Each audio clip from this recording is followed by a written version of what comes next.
जय हिंद, जय भारत। नमस्कार दोस्तों। अभी बातचीत करने जा रहे हैं, चर्चा करने जा रहे हैं ग्रुप 7 यानी कि G7। तो ये G7 क्या है? तो G7 का मतलब ये हुआ कि ग्रुप 7 तो ये दुनिया की 7 सबसे बड़ी बड़ी यानी कि ये जो पूरा वर्ल्ड है उसकी दुनिया की सबसे सात सबसे बड़ी अर्थव्यवस्था वाला देश, यानी कि जो 7 सबसे बड़ा जो है ना इंडस्ट्रियल नेशन है, तो उसी का समूह को हम लोग G7 कहते हैं। तो इसका ये अर्थ हुआ कि दुनिया में जो अभी है ना, पूरे दुनिया में जो सबसे सात सबसे बड़ी अर्थव्यवस्था वाला जो देश है, समूह है, तो उसी को हम लोग G7 कहते हैं। यानी कि जो है ना टॉप 7 जो है ना इंडस्ट्रियल नेशन है, उसी के जो समूह को हम लोग ग्रुप 7 या G7 कहते हैं। तो इसके बारे में हम लोग चर्चा करने जा रहे हैं, ये G7 क्या है। तो देखिए ग्रुप 7 G7, अबाउट G7। अब G7 के बारे में हम लोग चर्चा करने जा रहे हैं। Group 7 G7 originally came into being in 1975। तो ये ग्रुप 7 कहना कब आया? 1975 में इसका फॉर्मेशन हुआ, स्थापना हुआ 1975 में। तो G7 originally came into being in 1975 में इसकी स्थापना हुई। तो ये came into force in 1975 when the heads of the world 6 leading industrial nation, यानी कि दुनिया के छह बड़े इंडस्ट्रियल नेशन है, दुनिया के जो टॉप 6 बड़े इंडस्ट्रियल नेशन है, वो एक मीटिंग करते हैं। कहाँ? G7 originally came into being in 1975 में when the heads of the world 6 leading industrial nation, यानी कि दुनिया के 6 सबसे बड़े अर्थव्यवस्था वाले जो देश हैं, इंडस्ट्रियल नेशन, तो वो है ना एक मीटिंग करते हैं। कब? 1975 में। तो उसमें कौन कौन देश जो 6 है ना, सबसे जो टॉप है ना बड़ा दुनिया का जो इंडस्ट्रियल नेशन था, अर्थव्यवस्था वाला देश, उसमें कौन कौन शामिल था? तो यूएस यानी कि अमेरिका, यूके, इंग्लैंड, ब्रिटेन, जैसे अमेरिका हुआ, ब्रिटेन हुआ, फ्रांस, जर्मनी। उस समय जर्मनी वेस्ट था। 1990 के पहले वेस्ट जर्मनी और ईस्ट जर्मनी था। तो 1975 में वेस्ट जर्मनी था। तो ये west Germany, Japan and Italy. तो छह बड़ा देश कौन था 1975 में? दुनिया का जो सबसे टॉप जो 6 बड़ा अर्थव्यवस्था वाला देश था, एक मीटिंग किया। उसमें कौन कौन 6 देश शामिल था? अमेरिका था, ब्रिटेन था, फ्रांस, जर्मनी, वेस्ट, जापान और Italy. Decided to hold a meeting in the wake of oil shock of 1973 and the following crisis। क्या हुआ कि 1973 में 1973 में ऑयल का जो है ना तेल है, उसका दाम, क्रूड ऑयल का दाम काफी ज्यादा बढ़ गया, और उसके कारण है ना जितने भी है ना इंडस्ट्रियल जो नेशन थे, टॉप बड़े इंडस्ट्रियल नेशन थे, उनमें इकोनॉमिक क्राइसिस हो गया। यानी कि 1973 में क्रूड ऑयल का प्राइस काफी बढ़ गया किसी कारण बस, जिसके कारण है ना ये जो टॉप बड़े जो अर्थव्यवस्था वाले देश थे, इंडस्ट्रियल नेशन, उसमें इकोनॉमिक क्राइसिस आ गया। तो उसी के वेग में ये दुनिया के जो 6 बड़े जो टॉप है ना अर्थव्यवस्था वाले देश है, जो 1975 में एक मीटिंग करते हैं। तो उसमें कौन कौन शामिल होता है? America, Britain, France, Italy, Japan. तो आप समझ गए ना, Germany, west Germany, Japan, Italy, सब मीटिंग करते हैं इस पर चर्चा करने के लिए। और उसी समय 1975 में ग्रुप 7, ये G6, उस समय ग्रुप 7 नहीं था, उस समय 6 जो बड़े टॉप अर्थव्यवस्था वाले देश जो मीटिंग किए, जो इकोनॉमिक क्राइसिस आ गया तेल का दाम बढ़ने के कारण, तो उसमें ये G7 नहीं था, उसमें G6 था। यानी टॉप जो 6 बड़े है ना अर्थव्यवस्था वाले देश, तो वो था। तो उस समय शुरू में ये ग्रुप 7 नहीं था, ग्रुप 6 था, G6 था। Decided to hold a meeting in the wake of the wild shock of 1973 and the following crisis. The 6 countries were joined by Canada in 1976। अब 1975 में क्या हुआ कि 6 ही कंट्री थे, America, Britain, Canada, Japan, Italy, France, west Germany, 6 देश थे। तो इसलिए उसमें 1975 में ये G6 यानी ग्रुप 6 कहलाया। लेकिन क्या हुआ कि एक साल के बाद 1976 में इसमें कनाडा भी जुड़ गया। तो 1976 में जब कनाडा इसमें शामिल हो गया, तो ये G6 से G7 हो गया, यानी कि ग्रुप 7। तो आप समझ गए 1975 में इसमें कितना देश था ग्रुप 6 में? अमेरिका था, ब्रिटेन था, फ्रांस था, जर्मनी था, जापान और इटली, तो 6 देश था। और फिर 1976 में इसमें कनाडा आके शामिल हो गया। तो ये शुरू में जब 1975 में जब इसका फॉर्मेशन हुआ G7 का, तो उसमें G6 था, तो उसमें 6 ही देश थे। लेकिन 1976 में इसमें कनाडा आके शामिल हो गया, तो फिर ये है ना सो ग्रुप 7 G7 हो गया। तो ये सबका एक फॉर्मेशन हुआ। और उसके बाद क्या हुआ फिर है ना, तो इसका फॉर्मेशन क्या इसलिए हुआ कि पूरे जो ग्रुप 7 है, इसका जो फॉर्मेशन का कारण इसलिए हुआ कि इस पर है ना सो पूरे वैश्विक मुद्दे है ना, जितने भी पूरे उस समय इकोनॉमिक क्राइसिस हो गया था, तेल का, क्रूड ऑयल का दाम काफी बढ़ गया था और लोग को अर्थव्यवस्था पर काफी बुरा प्रभाव पड़ा।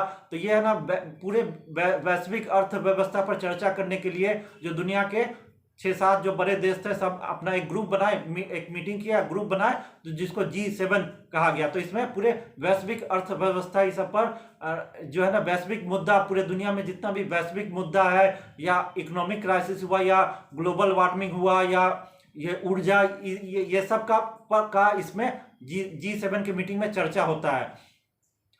तो ये है ना सो क्या हुआ, इसके चर्चा करने के लिए ये फॉर्मेशन हुआ ग्रुप 7 का। फिर क्या हुआ कि जाना सो 1998 1998 में इसमें रूस, रसिया, पहले तो USSR था जो 1990-91 में टूट गया। तो फिर उसके बाद रसिया बचा।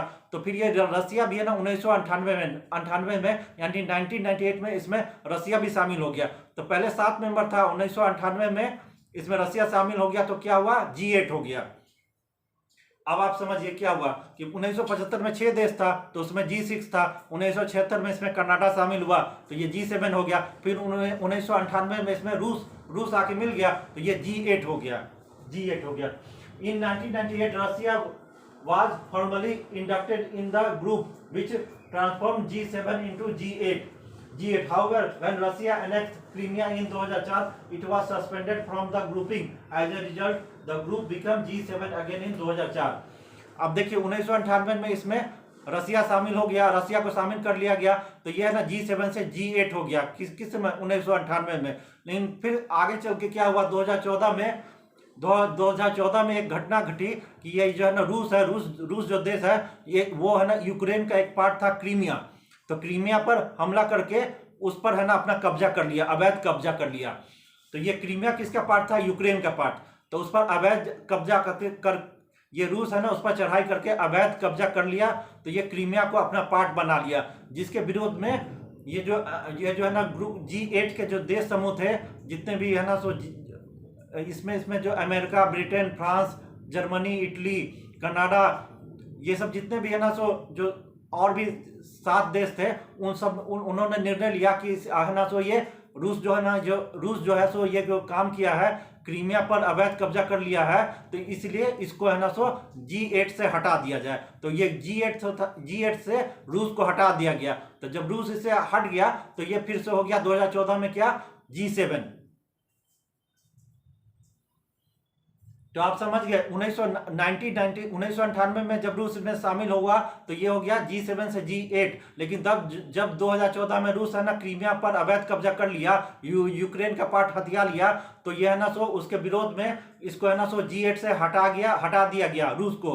तो रूस को जब निकल गया उसमें, तो रूस तो बचा नहीं, तो फिर से ये G7 हो गया।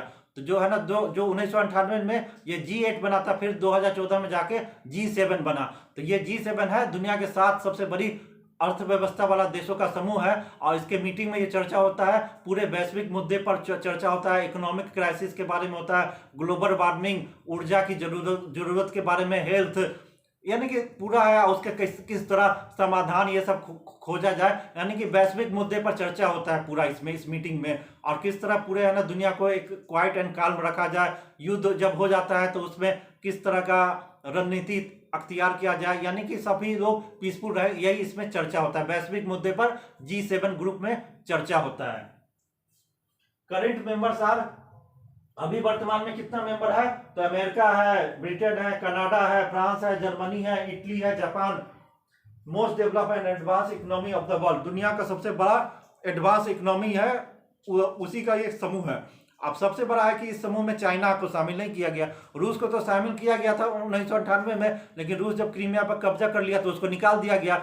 अब लेकिन आज तक इसमें चाइना को है ना शामिल नहीं किया गया, यानी कि G7 या G8 जो था उसमें आज तक चाइना को शामिल नहीं किया गया और नहीं एज ए गेस्ट उसमें इनवाइट किया गया है।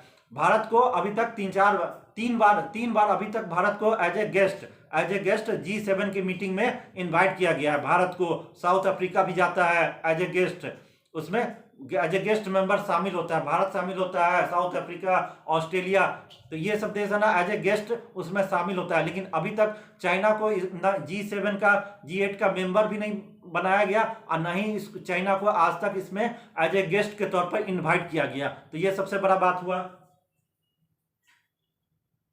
UK was the first G7 member to invite India to a G7 summit in 2005। अब 2005 में जब इंग्लैंड में जब G7 का समिट हो रहा था, 2005 में G7 का समिट इंग्लैंड में जब हो रहा था, तो इंग्लैंड है ना ये जो ब्रिटेन है वो है ना पहली बार भारत को इसमें एज ए गेस्ट है ना एज ए गेस्ट इनवाइट किया था। 2004 में G7 के समिट में शामिल होने के लिए ब्रिटेन में जब ये हुआ था तो सबसे पहले भारत इसमें एज ए गेस्ट इस मीटिंग में समिट में शामिल हुआ था।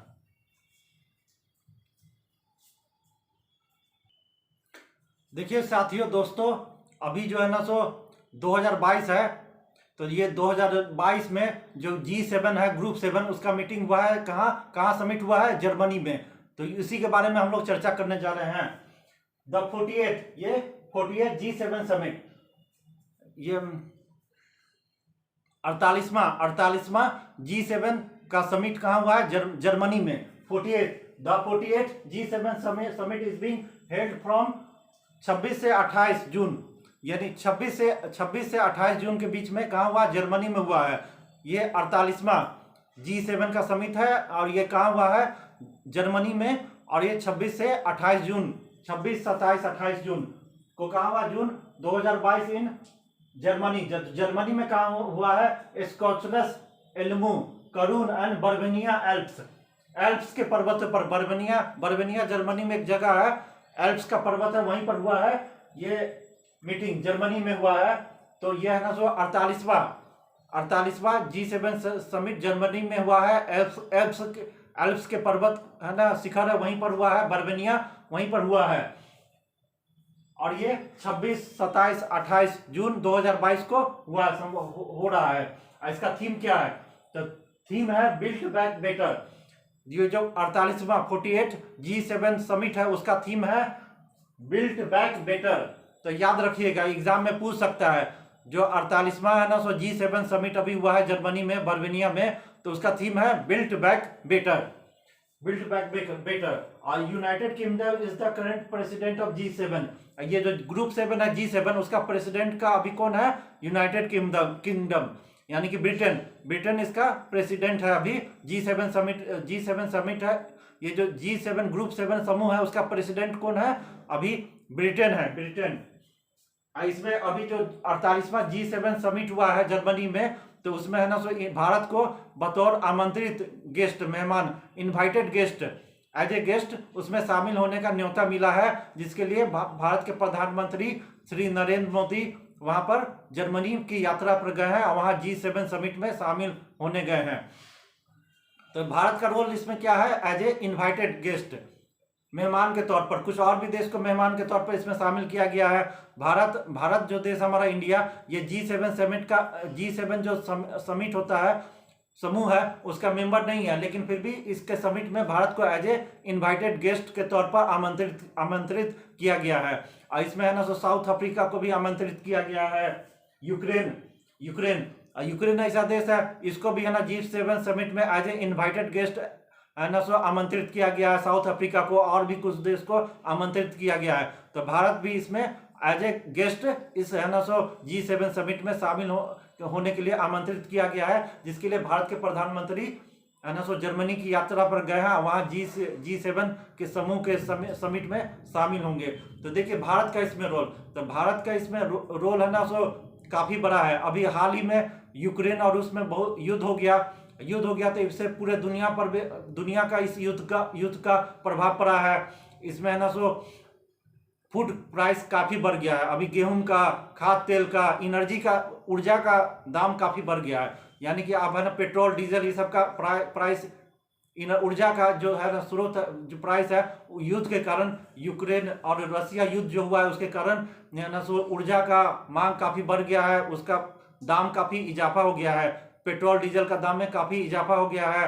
फिर है ना सो फूड क्राइसिस हो गया पूरे दुनिया में।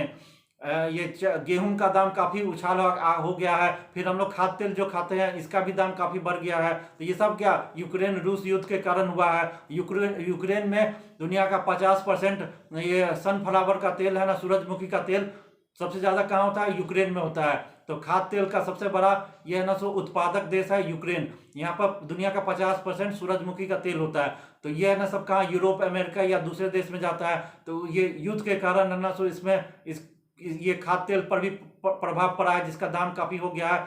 अभी है ना सो रूस क्या किया है कि ये यूक्रेन के बंदरगाह इस सब पर है ना कब्जा कर लिया है। तो वहाँ से है ना गेहूं का या खाद्य तेल का एक्सपोर्ट है ना यूरोप के देश में, अमेरिका देश में या और भी देश में नहीं हो रहा है, जिसके कारण ना खाद्य तेल का दाम बढ़ गया, फूड क्राइसिस हो गया है। अभी यूनो बोल दिया है कि मात्र 70 दिन के लिए ही गेहूं का स्टॉक बचा हुआ है पूरे दुनिया में। तो ये फूड क्राइसिस, वीट क्राइसिस हो गया है। तो इस सब पर चर्चा होगा। तो ये जो G7 का जो समूह का जो समिट हो रहा है उसमें भारत के प्रधानमंत्री गए हैं। तो इसमें पूरे वैश्विक दुनिया में जितने भी वैश्विक मुद्दे हैं इस पर चर्चा होती है। और ये जितने भी वैश्विक मुद्दे हैं उनका जितना भी समाधान कैसे किया जाए, इसका है ना सो इसका ये जितने भी वैश्विक मुद्दे हैं इस सब का किस तरह से समाधान निकाला जाए, इस पर चर्चा होती है। तो अभी तो सबसे बड़ा ये कारण है कि ये जो यूक्रेन और रूस का युद्ध हो गया है, जिसके कारण फूड प्राइस काफ़ी बढ़ गया, गेहूं का दाम बढ़ गया है, ऑयल का दाम, क्रूड ऑयल का दाम बढ़ गया है। फिर उसके है ना सो खाद्य तेल का दाम बढ़ गया है।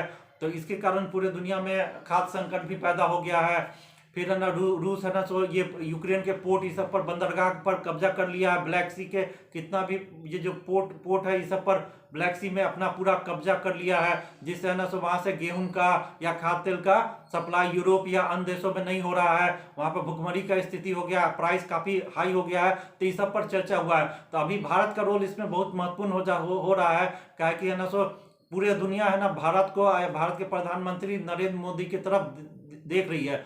पूरे दुनिया में हर देश चाहता है कि भारत का उसके पास भारत का समर्थन मिल जाए, इसलिए कि भारत है ना दुनिया का सबसे बड़ा गेहूं का उत्पादक देश है। नहीं, सबसे बड़ा तो नहीं है, लेकिन दुनिया का दूसरा सबसे बड़ा गेहूं का उत्पादक देश है। सबसे ज़्यादा गेहूं दुनिया में कहाँ होता है? चाइना में। फिर दूसरा नंबर भारत का है। और भारत है ना सो अभी गेहूं का दाम काफ़ी बढ़ गया है और वीट का क्राइसिस हो गया है। तो ये भारत में जो इतना गेहूं उत्पादन हो रहा है, तो ये जो फूड क्राइसिस, जो गेहूं का वीट क्राइसिस हुआ है, इसको सॉल्व करने में भारत का बहुत ही बड़ा योगदान हो सकता है। तो पूरे दुनिया भी भारत को है ना सो ये चाह रहा है कि दुनिया का जितना भी बड़ा देश सब चाह रहा है कि भारत उसके पक्ष में आ जाए, समर्थन में आ जाए। अब देखिए रूस है, तो रूस भारत का शुरू से सहयोगी देश रहा है। जब भारत और बांग्लादेश का वार हुआ तो अमेरिका भारत के विरोध में था, पाकिस्तान के साथ था, लेकिन रूस हमारा सहयोगी देश शुरू से रहा है। हम लोग का है ना सो जितना भी हथियार ये सब रूस से आता है, उसका कल पुर्जा ये सब रूस से आता है। अब रूस हरदम भारत के समर्थन में रहा है। इसीलिए भारत का ये है ना नजरिया है कि हम कभी भी रूस के विरोध में नहीं जाएंगे। लेकिन अमेरिका है, यूरोप का जो देश है, ब्रिटेन है, जर्मनी है, फ्रांस है, यूरोप का जो जितना भी देश है या नाटो कंट्री ये सब है, G7 का कंट्री, ये सब चाहता है कि भारत है ना उसके पक्ष में आ जाए। तो भारत का हर कोई, अभी अमेरिका भी चाहता है कि भारत उसके पक्ष में आ जाए, रूस भी चाहता है कि भारत उसके पक्ष में रहे। यानी कि सब कोई चाहता है कि भारत का उसका समर्थन मिले। अब भारत है ना एक बहुत बड़ा बाजार है, तो पूरी दुनिया इसको बाजार के तौर पर मानती है। इसीलिए अमेरिका, यूरोपी का जितना भी उत्पादन होता है ये सब भारत में सप्लाई कर सकता है। फिर तो ये इसीलिए है ना सो भारत का जो प्रधानमंत्री है उनका निर्णय ये हुआ है कि हम किसी के भी विरोध में नहीं जाएंगे। हम रूस का हम विरोध भी नहीं करेंगे, तो इसका समर्थन भी नहीं करेंगे। यूक्रेन जो है ना सो पर जो रूस जो चढ़ाई कर दिया है, तो इसका भारत खुलकर है ना विरोध भी नहीं किया, क्योंकि रूस हमारा सहयोगी देश है। और है ना ये अमेरिका के समर्थन में भी नहीं गया। अब अमेरिका चाहता है कि भारत उसके समर्थन में आए, रूस के विरोध में आए, तो भारत ने साफ मना कर दिया है कि भाई हम रूस के विरोध में, हम किसी के विरोध में नहीं जाएंगे, ना ही किसी के समर्थन में आएंगे। यानी कि नॉन अलाइन जो है ना सो गुट निरपेक्ष भारत का निर्णय है कि हम गुट निरपेक्ष के तौर पर रहेंगे।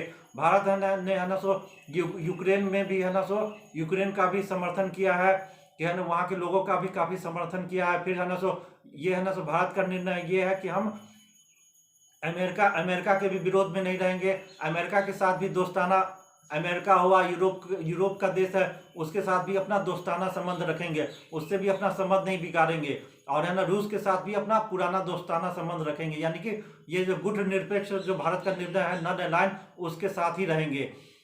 अब तो इस पर ये जो अभी G7 समिट है उस पर पूरा वैश्विक मुद्दे पर चर्चा हुआ।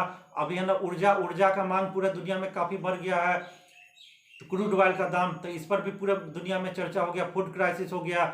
लेकिन अभी सबसे बड़ा मज़ेदार बात यह है कि ये जो G7 का समिट हुआ है उसमें चाइना को आमंत्रित नहीं किया गया। चाइना जो है ना, चाइना को दुनिया का बहुत ज़्यादातर देश सबकी निगाहों से देख रहा है, इसलिए कि जब से कोरोना हुआ है तो इसमें यही पूरे दुनिया में ये बात फैल गया कि कोरोना कहाँ से हुआ था। तो ये चाइना ही से कोरोना निकला है।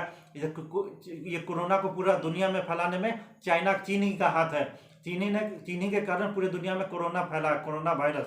तो ये पूरे दुनिया अभी चीन को सबकी निगाहों से देखता है। लेकिन उस तरफ दूसरी तरफ भारत एक ऐसा देश है जिसने है ना सो कोरोना से महामारी में लड़ने में अपनी बहुत ही अहम भूमिका निभाई। वैक्सीन भी बनाया।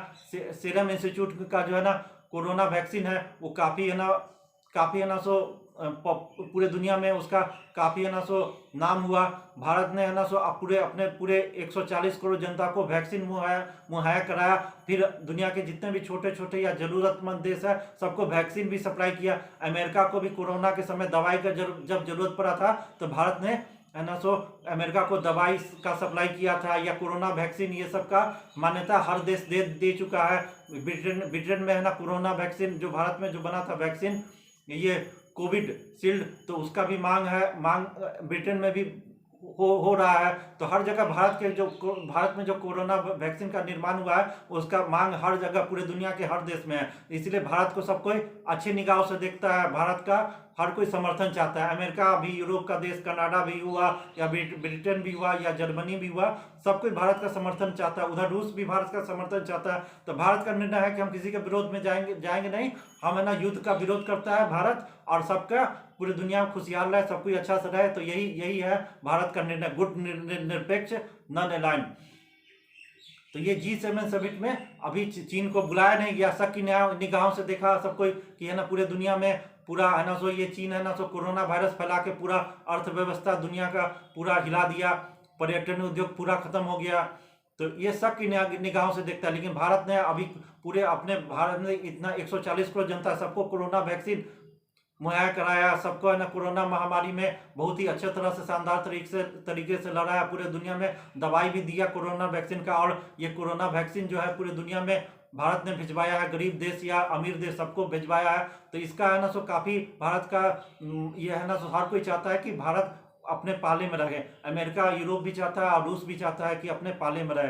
तो भारत तो रूस के साथ रहेगा ही, कि रूस हरदम भारत के साथ खड़ा रहा है। तो इस समय काहे भारत है ना रूस के विरोध में चला जाएगा, काहे जाएगा भारत रूस के विरोध में। अगर यूक्रेन पर वो है ना सो युद्ध हुआ है तो रूस तो हमारा सहयोगी देश है, इसलिए हम है ना उसके विरोध में नहीं रहेंगे। अमेरिका से भी झगड़ा झंझट नहीं करेंगे, उससे बिजनेस व्यापार करना है, अर्थव्यवस्था को बढ़ाना है। तो अमेरिका से काहे हम लोग झगड़ा झंझट करके रहे, यूरोप से काहे रखें, हम लोग सभी से प्रेम भाव से रहेंगे, मिलजुल कर रहेंगे। तो ये है भारत का निर्णय। तो भारत का निर्णय बहुत ही अच्छा है। और इसमें है ना सो चीन का तो है ना सो आज तक है ना सो G7 समिट में आज तक कभी आमंत्रित भी नहीं किया गया है, ऐसा ये देश है। इसको तो लोग है ना अभी G7 समूह का देश इसको डेवलपिंग नेशन ही मानता है, डेवलप कंट्री नहीं मानता है, डेवलपिंग कंट्री मानता है। तो ये है। और ये तो पूरा है ना पूरा कोरोना वायरस फैला दिया चीन, तो इसको सबकी निगाहों से देखता है, पूरा अर्थव्यवस्था चौपट कर दिया, पर्यटन उद्योग पूरा यूरोप का खत्म हो गया। तो ये सब इसके लिए चीन ही जिम्मेवार है।